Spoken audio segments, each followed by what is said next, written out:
منة الله. ونعوذ بالله من شرور انفسنا ومن سيئات اعمالنا من يهده الله فلا مضل له ونشهد ان لا اله الا الله وحده لا شريك له ونشهد ان سيدنا ومولانا محمدا عبده ورسوله صلى الله تبارك وتعالى عليه وعلى اله وصحبه وبارك كثيرا أما بعد فأقول قرأت في الثامن عشر من شهر ربيع الثاني سنة 97 في مدينة دمشق على الشيخ المحدث الكريم العلامة حبيب الرحمن नहीं तो मेरे पास तो नहीं مشترك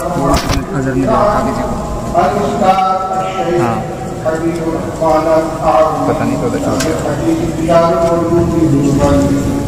आज अंदर में الشيخ حبيب الرحمن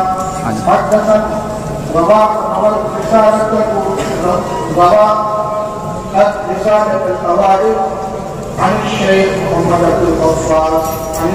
شيخ الدلائل الشيخ عبد الحق الإلهابادي عن الشيخ محمد قطب الدين الدهلوي عن الشيخ الشاه محمد إسحاق الدهلوي عن الشيخ عمر بن عبد الكريم بن عبد الرسول عن الشيخ محمد طاهر بن الشيخ محمد سعيد بن سنبل عن والد الشيخ محمد سعيد مؤلف رسالة الأرائي إنه خواتيم. بسم الله الرحمن الرحيم. الحمد لله الذي خص هذه الأمة المحمدية بعلوم الإسلام وعلماءها قبل عدد العباد والأسرار وحفظة لشريعته مطهرة من أهل البيت والعباد ونرفعهم إلى أفضل الأمة القاس وجعل سندهم متصلا في التابعين ثم إلى الصحابة المكرمين ثم إلى سيد الخلائق أجمعين وتلقى عن رسله الأمين عن رب العالمين صلى الله وسلم عليه وعلى آله النبيين وآله وصحبه أجمعين. أما بعد يقول ربي الفقير من الله محمد سعيد بن المرحوم الشيخ محمد سنبل طلب مني من له حسن مني وهو أعلى مني أن أسمعه شيئا من أوائل كتب الحديث المشهورة فأجبت بذلك فإن لم أكن أهلا بذلك لكني وجدت تاليفا لبعض الأعلام فيه طول عن تحصيل المرام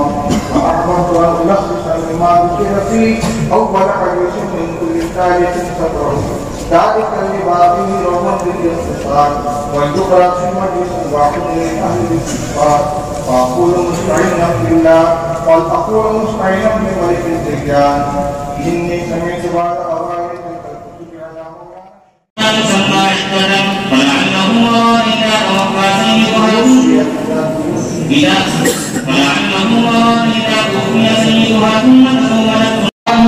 أنه قال لا تدع رسول الله صلى الله عليه وسلم إلى أنصاف الليل وآخر المسلمين أسرار صغار البيهقي ورسالة المتمكنين الإمام حاكم الكبير البيهقي في سنن الصغرى كتاب الطهارة يقول سأل رسول الله صلى الله عليه وسلم فقال يا رسول الله إنا نركب البقرة بالله كل الكيان فإن توضأنا به ومشنا فنتوضأ من البحر فقال رسول الله صلى الله عليه وسلم والطهور الآن يمكن بينكم سنن الشافعي وفي سنن في رواية إسماعيل بن يحيى الكلمي قال حدثنا الشافعي قال حدثنا سفيان عن الزهري قال سمعت حدثنا النبي الله تعالى عنه سنه يقول قال بسم الله الرحمن الرحيم وصلى الله على سيدنا محمد وعلى آله وصحبه وسلم مع حقوق الصلاة. قال محمد بن الحسن أخبرنا مالك بن أنس عن يزيد بن زياد مولى بن هاشم عن عبد الله بن رافع مولى أم سلمة رضي الله تعالى عنها زوج النبي صلى الله عليه وسلم عن أبي هريرة رضي الله تعالى عنه سأله عن وقت الصلاة فقال أبو هريرة أخبرك صلي الظهر إذا كان فيك مثلك والعصر إذا كان فيك مثلك والمغرب إذا توضأت الشمس العشاء ما بينك وبين كل الليل، وإن كنت إلى نصف الليل فلا نام